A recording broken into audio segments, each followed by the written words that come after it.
asalaamaaleykum mbokk yi ñuy teewlu ñu ngi leen di nuyu bu baax a baax di leen ziar ma ànd ak Malick Fadal Fall ñëw ak yéen ci seen rubrique bu bees bu ñuy tuddee constat et remarque.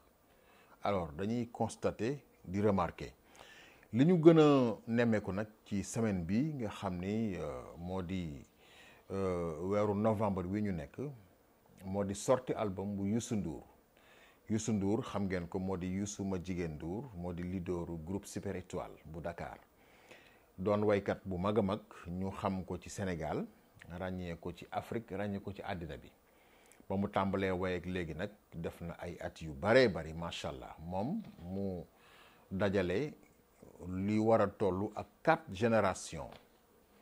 génération 1970 génération 1980 90 ak 2000. xam ngeen kon ñeenti génération macha allah Youssou Ndour capitalisé na ko ci expérience donc kooku bu génnee album de 12 titres li ñuy xaar ci album bi mooy mu nekk un album de qualité dans un premier temps loolu la ñuy séentu ci moom c'est-à-dire wax ni Youssou Ndour génn na album ñuy xaar ni Youssou Ndour album bi dafa war a am ay failles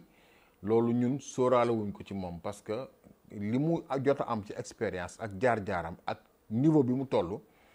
du ñu xaar ci moom album bi di naan du nekk un album de qualité c'est-à-dire moom amul droit boobu amatul droit di jox sénégalais wala muy jox àddina bi un album donc boo xamee ni que de mauvaise qualité lay doon. Alors ñu gis ne nag album bi nga xam ne génne na ko le 12 novembre bi di aljuma nekk na album boo xamee ni que bu riche la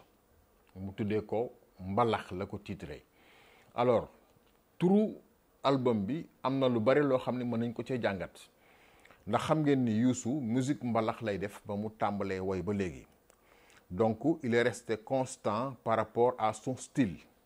ci li nga xam ne moom lay jox mélomane yi moom foofu la sax même bu ngeen seetloo ni que ci jamono yu njëkkee dans les années 90 bu doon génn bitim réew di def concert dafay xaw a changer musique bi ñi xamoon Youssou Ndour ci jamono yooyu xam nañ li may wax nii c'est-à-dire da doon changer musique bu demee Canada wala mu dem France wala mu dem Angleterre fekk jamono yooyu dafa fekk mu daje ak ki nga xam ne moo di Peter Gabriel xaw a am ci lu mu ko nàmpatal mu di musique internationale mu xaw a am benn touche yéen a ngi fàttaliku album The Lion mu ngi génnoon defe naa ni en tout cas ci année 90 yi la bi mu génnee album boobule defoon na boom ci àddina bi ndax dafa nekk musique internationale. Alors ñu gis ni que nag teel na ubbeeku moom ci wàllu bitim réew maanaam di way anglais di way français depuis 1989 bi mu tukkee dem États-Unis yéen a ngi fàttaliku morceau boobu mu tuddee woon Old Tucson benn dëkk la bu nekk États-Unis bi mu ñëwee sax expliqué na li tax mu way Old Tucson donc ñu gis ni que Youssou lu jamono yi gën a dem rek moom muy gën di progresser nit ñi dañuy wax ni am njàngam sorewul waaye feeñul ci ab liggéeyam c'est-à-dire ni mu ko organiser ak ni mu toppee plan de carrière am ba fii ñu yegg si nii. Alors loolu nag li ko may moo di xëy na ak may la goo xam ne suñu borom moo ko jagleel moom Youssou ma jigéen Ndour bu ñu ñëwaatee ci album bu bees bi nga xam ne moom la génnee mu di 12 titres di fukki way ak ñaar. Alors c'est la dimension de l'artiste moo tax mu génn fi mu génn ba wax naa leen ko sax mu tuddee ko mbalax. Alors mbalax mi nag bu ngeen dégloo album bi intégralement di ngeen gis ni que amul mbalax mu rythmé mi ngi ci doon xaar loolu moo gën a xëy na di jaaxal nit ñi léegi annoncé na mbalax teg ay instruments ci wetam bu ngeen xoolee image yi di ngeen gis ni que teg na ay sabar teg ay guitare xam nga donc mu nekk ay instruments yoo xam ni que moom mooy tëgg musique mais boo dégloo album bi mbalax classique la ko def rendre la ci hommage Thione Ballago Seck ñu koy ñaanal suñu borom jéggal ko yóbbu ko àjjana incha allah bu ko defee nag moom war na ko ndax mook Thione dañoo bokk génération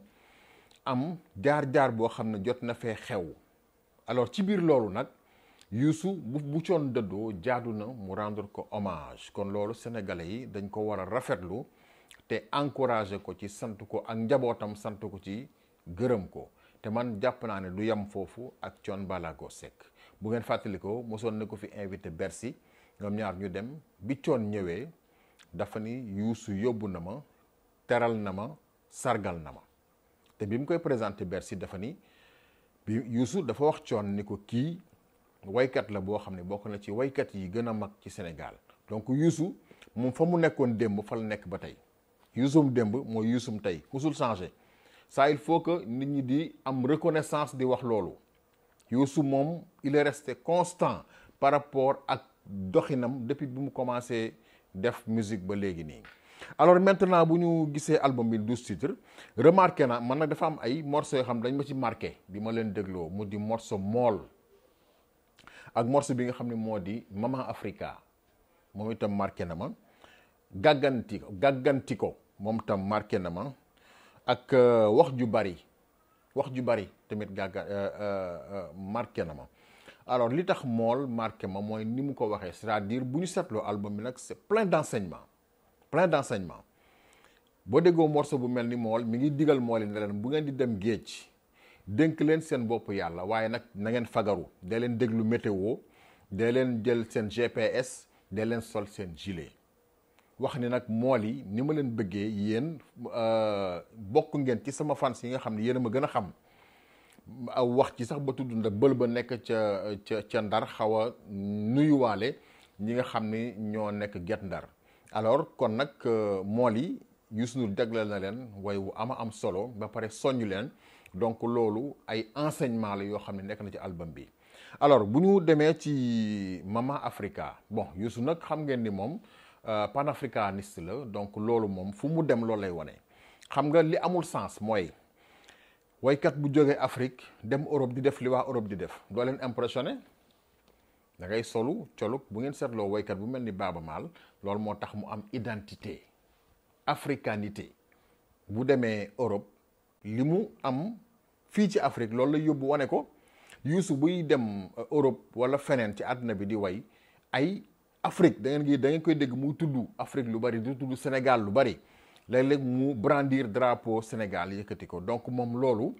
dafay wane ni moom africain la et fier d'être africain et ça c'est très important loolu mooy tax tubaab yi jox la cër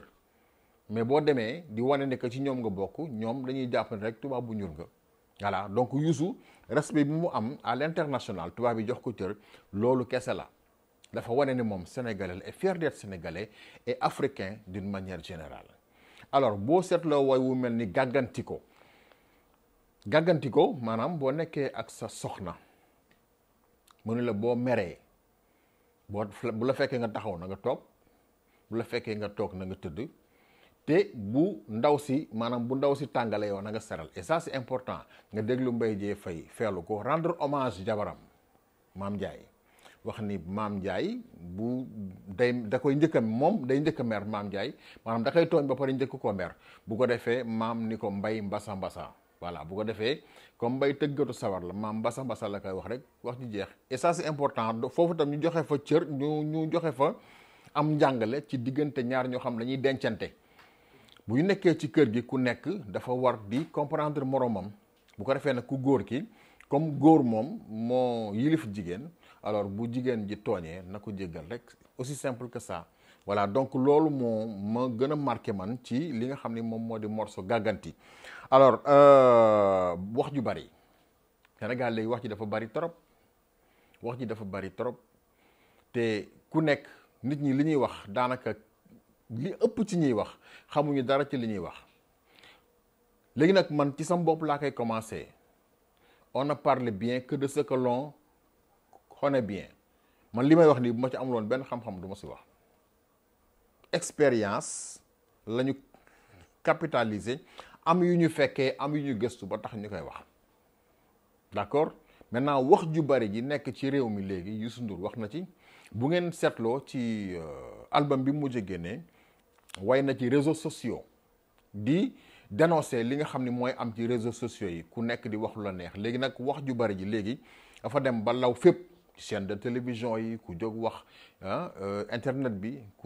ku mu neex nga jël sa téléphone saaga ku la neex attaqué ku la neex def lu la neex di wax quoi di wax foo dem wax ju bari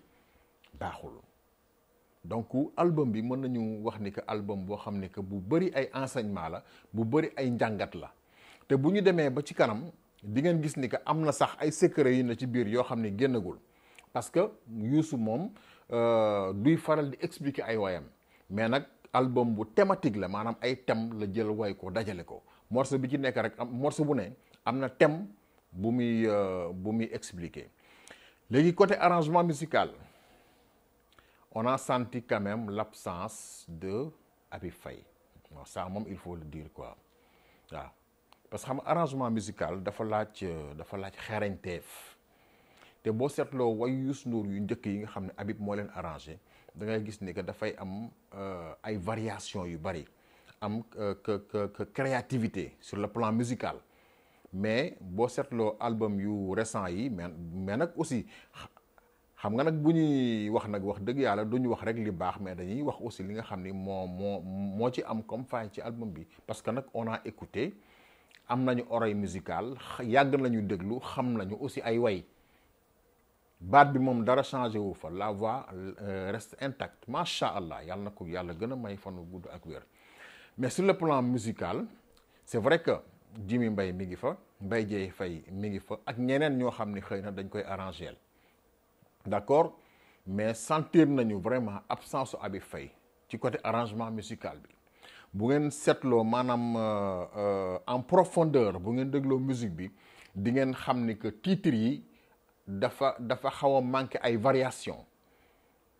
d'accord sur le plan musical côté arrangement musical di ngeen gis ni que am na ay mbir yoo xam ni yu xóot a xóot la yu ci waroon a am xëy na te manqué na ci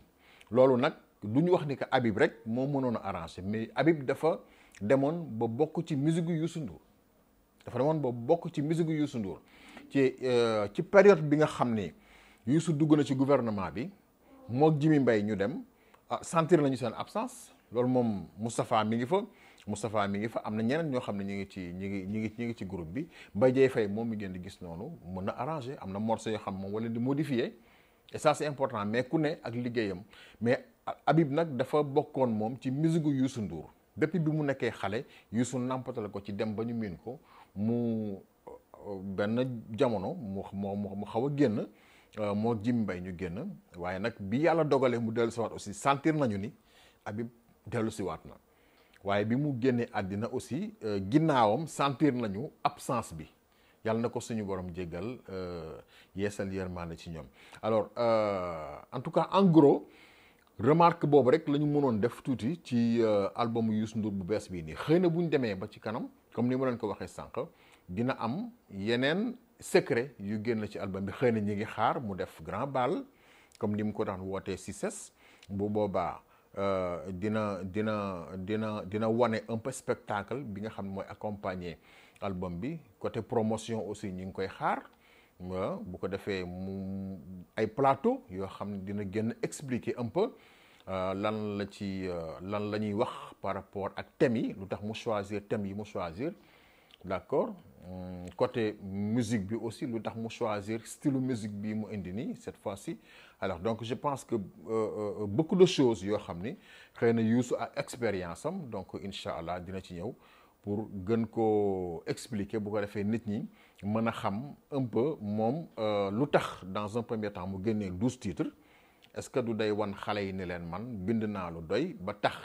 ñu naan dama daan tàngal léegi nag mën naa génne lu bees parce que gis nañ ni que nag morceaux yëpp wax dëgg yàlla ay morceaux yu bees la et ça c'est important donc ba pare am na ci boobu foofu lay daaneele benn partie bu ma ci marqué aussi muy wax naan jéggal naa ñi ma tooñ ku ma tooñoon nag ma baal loolu wax ju jara jàngat la Mbaye Dieye Faye aussi daal di koy feyal wax la même chose alors est-ce que du bii moo nar a nekk dernier album Youssou Ndour ba muy génnee on ne sait jamais wait and see nañu xaar mais en tout cas daal lancé na ci ay messages yu fort a fort te chaque fois day wax loolu ba pare répété waat ko muy dellu si waat ku ma tooñoon baal naa la ku ma tooñoon baal naa la ñi ma tooñ aussi nañ ma baal et je pense que ça c'est très important alors toujours rek étant que ci constance bi ma leen doon wax moom bu ngeen fàttali ko 1989 je pense way na nit ku dul juum amul nit ku dul juum way na ko waaye ca fin ba da ngeen dégg mu ne ngeen baal ma man sax dinaa juum voilà toujours moom day wax ak nit ñi mais toujours day indi boppam teg pour wane ni que nit kese la moom it lii arrivé ñeneen ñi mën na ko arrivé kon nag bu ne baal naa leen yéen it na ngeen ma baal je pense que loolu lu logique la mais daal ay wax ju jar a jàngat la ñi ngi koy ñaanal yàlla fan wu gudd bu ànd ak wér Youssou Ndour donc bonne continuation il est parvenu à gravir brillamment toutes les étapes du succès pour devenir une vedette symbole donc en tout cas mu jox une tonalité donc musique mbalax bii di bu Sénégal bi yóbbu ko à l'international wër fépp ci àddina bi alors loolu la ñu mënoon a wax kon ci albumu Youssou Ndour bu bees bi donc ñu koy ñaanal plein de succès ma àndoon ak Malick Fadal Fall ñu di leen jox daje beneen yoon jërë ngeen jëf